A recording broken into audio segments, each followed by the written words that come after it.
Good morning, my name is Neil Patel. Thank you for joining me for my presentation.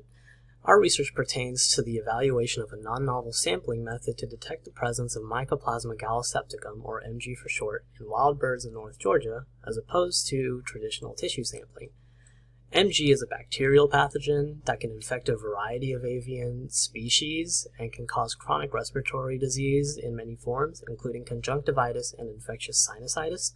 It's very notorious in the poultry industry as it costs millions of dollars worth of damage every year, but in wild birds, it's not well documented. We do know that wild birds can serve as reservoir hosts, so if we understand the spread amongst the wild birds of MG, then we can understand the ecology and epidemiology of MG a little bit better. The reason there's little research on it is for two main reasons. One is that most wild birds tend to be asymptomatic, so diagnosis can be very difficult. And at the same time, the molecular tests required to detect the presence, the sample types that are required for those tests make it even more difficult. So we propose the use of Flinders Technology Associates filter paper, pictured in the center here. They use an inactivating agent on the card to preserve the samples for longer as it inactivates the pathogen, and it can be stored at room temperature as opposed to minus 20 degrees Celsius, which saves energy.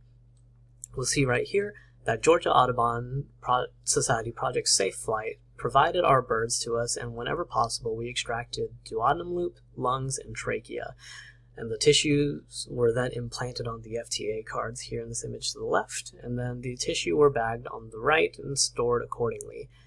All samples had their DNA extracted using an Illustra extraction kit, subject to standard PCR, and gel electrophoresis for the identification of a band representing the MGC2 region, which is about 250 base pairs and indicates a positive result. We did use proper controls to ensure the validity of our results. We'll see here in Table 1 that we had one positive test between tissue and FTA cards and 126 negative between both. We didn't have any conflicting results. And in Table 2, you'll see the 47 different birds that we tested across the 18 different species, and highlighted in yellow is our one positive test. We ended up having 127 total samples from these birds. So what does our 100% correlation tell us? It tells us that FTA cards are just as effective as traditional tissue sampling, and they're actually even more efficient due to their reduced energy costs and storage requirements for storage. The sensitivity is also important to note here. You'll see an increase in processing speed for these tests using FTA cards, as you don't have to go through the lengthy incubation steps of tissue extraction to break down the tissue to get to the DNA. It saves about an hour and 15 minutes. We did have a major limitation on this study, and that's that it was a true field study. So there were no known positives for us to rely on for the traditional tissue testing. We just had to rely on the natural presence of MG in whatever samples we were processing. However, despite this, we are still very confident in our results.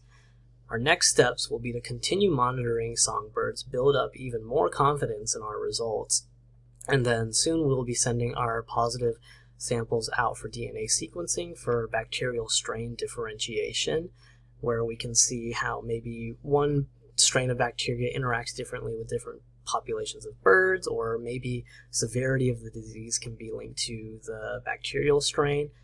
We're excited to see what we find out through there.